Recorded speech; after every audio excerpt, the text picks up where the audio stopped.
Moi, c'est Parfait Eti, et vous êtes dans le journal de ma légende. Bienvenue dans mon rapport hebdomadaire. Chaque semaine, sur cette chaîne, je fais un point sans filtre sur mon parcours entrepreneurial. De l'Afrique aux États-Unis, en passant par l'Europe. Je partage avec transparence mes objectifs du moment, mes réussites, mes erreurs, ainsi que tous les apprentissages qui jalonnent mon chemin. Que ce soit dans le lancement des startups, l'élevage innovant, l'import-export, la tech ou même des projets encore plus ambitieux. Tu découvriras ici les coulisses réelles de mes défis, mes chiffres clés et mes réflexions profondes. À travers ce rendez-vous, je t'emmène dans une aventure multidimensionnelle et inspirante, celle de faire, de construire et de toujours viser plus haut. Je t'encourage aussi à challenger tes propres projets pour que l'on progresse ensemble, semaine après semaine.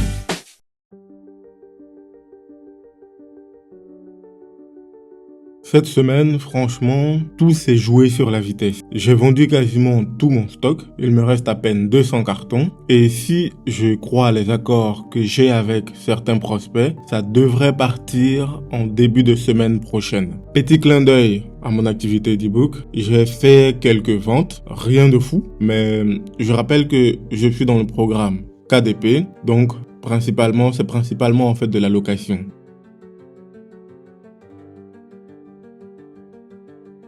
Je suis du genre à tout prévoir, mais là, j'ai quasiment tout subi. J'ai eu droit à quelques pièges idiots, rien de grave heureusement, mais c'est jamais agréable en fait. Il y a notamment des virements que j'aurais dû anticiper, et vu que je ne l'ai pas fait, petit coup dur, je me retrouve avec des surplus de dettes imprévues, une leçon de plus côté gestion.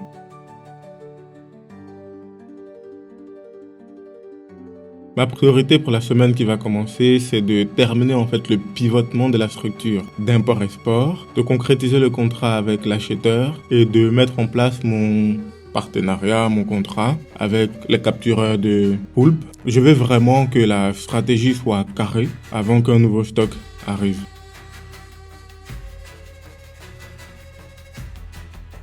Impossible de vous donner les chiffres de la structure d'import-export aujourd'hui, c'est trop sensible, on en reparle plus tard. Mais pour les e-books, c'est concret, 190 € de revenus cette semaine, le tout sans publicité, c'est encourageant et ça montre que la mécanique fonctionne même si c'est lent.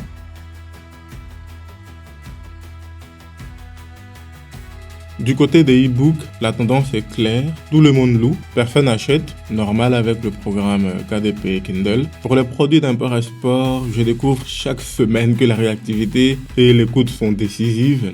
Il faut s'adapter, chaque client est unique, c'est le challenge du terrain en fait.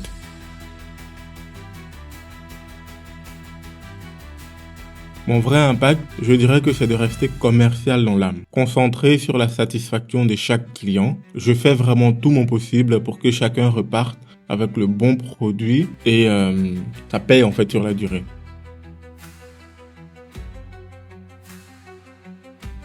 Rien à signaler cette semaine. J'ai affronté tout ce que je devais affronter et j'ai subi tout le reste, mais sans nier les problèmes. L'entrepreneuriat, c'est ça. Parfois, tu gères, parfois, tu encaisses sale aussi, d'autres fois.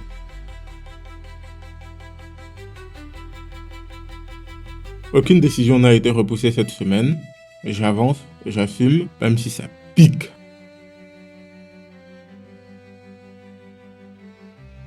Honnêtement, il faudrait que je me dédouble, voire me découpe en 4. Cette semaine, il y a eu tellement d'imprévus que pour doubler ma croissance, il me faudrait déléguer, automatiser et surtout anticiper davantage.